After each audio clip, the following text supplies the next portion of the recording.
Bien-aimés, je vous salue dans le précieux nom de Jésus-Christ de Nazareth. Que la grâce du Seigneur, notre Sauveur, vous accompagne ce matin dans tout ce que vous allez entreprendre. Nous allons lui rendre toute la gloire, nous allons lui rendre toutes nos actions de grâce et notre reconnaissance par le fait qu'il nous a relevés ce matin. Que le nom de Jésus-Christ soit glorifié, que le nom du Seigneur soit béni. Et ce matin, le Seigneur nous fait grâce pour que nous exhortons les uns les autres. J'ai pris comme titre ce matin, quelle attitude prendre lorsque Dieu vous élève ou Dieu t'élève. En d'autres termes, je peux dire, quelle attitude prendre lorsque Dieu déverse ces bénédictions spirituelles, ces bénédictions fiduciaires ou ces bénédictions matérielles dans votre vie. Nous prenons une portion des Écritures qui sera un appui pour cette exhortation matinale. C'est dans 2 Corinthiens, plutôt chapitre 10, du 17e au 18e verset. Je lis dans le nom de Jésus, que celui qui se glorifie dans le Seigneur.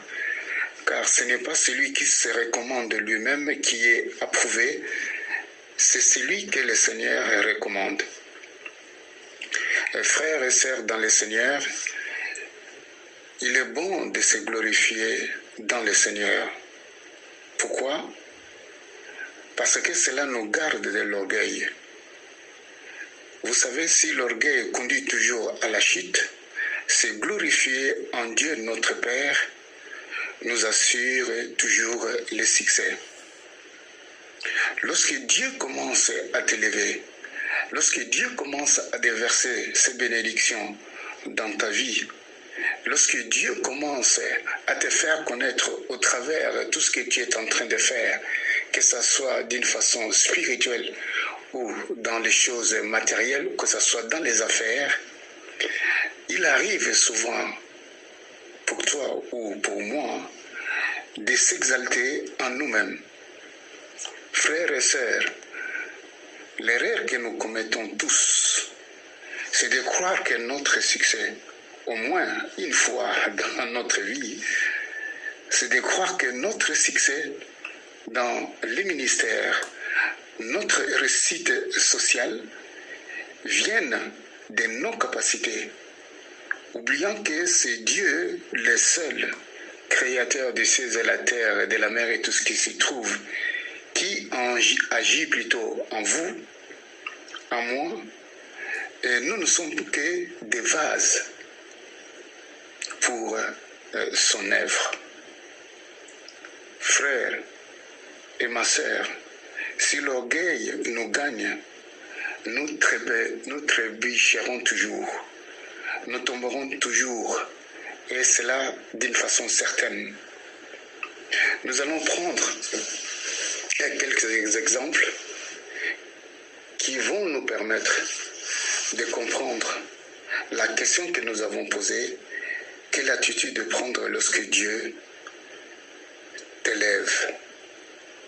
Le premier exemple, c'est de roi Hérode.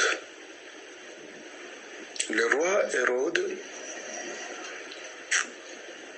qui était le roi à Jérusalem, au lieu de se glorifier à celui qui a créé toutes choses, à celui qui lui donne la vie, le roi Hérode a voulu se glorifier en lui-même. La Bible déclare, frères et sœurs, le cœur du roi est comme un courant d'eau entre les mains de l'Éternel, et il le dirige à son gré. Alléluia. Un homme croit que tout ce qu'il fait est juste, mais c'est l'Éternel, le seul Dieu, qui apprécie les motivations. Et ce récit du roi Hérode se trouve, nous n'allons pas lire, c'est dans Actes des Apôtres, chapitre 12, du 22e au 23e verset, c'est ce qui nous intéresse. Et surtout, c'est au verset 20 de ce récit. nous voyons que le roi avait une mauvaise attitude. Et Dieu lui a montré qu'il est le maître de tout. Comment cette histoire s'est passée? Le roi, pour plaire aux Juifs, a fait décapiter qui? A fait décapiter le frère de Jean qui s'appelait Jacques. Et cela ne suffisait pas. Qu'est-ce que le roi a fait? Le roi a fait arrêter Pierre et pour le faire comparaître le lendemain. Dieu est le Dieu Tout-Puissant, le Dieu des temps et des circonstances. Au moment où le roi se plaisait à faire comparaître Pierre, l'ange, Dieu a envoyé l'ange pour le faire sortir. Mais ce qui est important dans ce contexte du roi Hérode, le roi avait un problème avec ses voisins à cause du ravitaillement, des choses que le peuple devrait se munir. Mais il s'est fait que non, le roi avait d'abord l'inimitié avec ce peuple-là, mais ils ont cherché une solution à l'amiable. Et les jours convenus, le roi devrait se rencontrer pour officialiser ce consensus. Alors, qu'est-ce que le roi a fait? Au lieu de donner gloire à le Dieu Tout-Puissant, comme je venais de dire dans Proverbes chapitre 21, que c'est Dieu qui garde toutes choses, c'est Dieu qui garde le cœur du roi. Le roi a commencé à haranguer la foule. Et c'est le même peuple qui a commencé à dire, celui-ci c'est un Dieu. Ce n'est pas la voix d'une personne, mais c'est la voix de Dieu. Et qu'est-ce qui s'est passé? L'ange frappa Hérode pour n'avoir pas rendu à Dieu toute la gloire. Frères et sœurs, je voudrais vous dire une chose. La langue que nous avons, comme la Bible déclare, est un petit membre qui se vante de grands effets. Je ferai ceci, je ferai cela. Et la langue est un venin pour notre corps.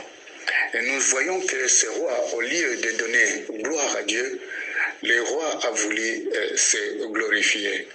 En d'autres termes, le roi avait une attitude négative par rapport à ce que Dieu a fait dans sa vie. Raison pour laquelle Dieu l'a fait diminuer et Dieu lui a enlevé le souffle de vie. Et cette attitude est dangereuse pour nous et surtout en tant qu'enfants de Dieu. Nous devons faire très attention dans tout ce que nous sommes en train de dire, dans tout ce que nous sommes en train de faire.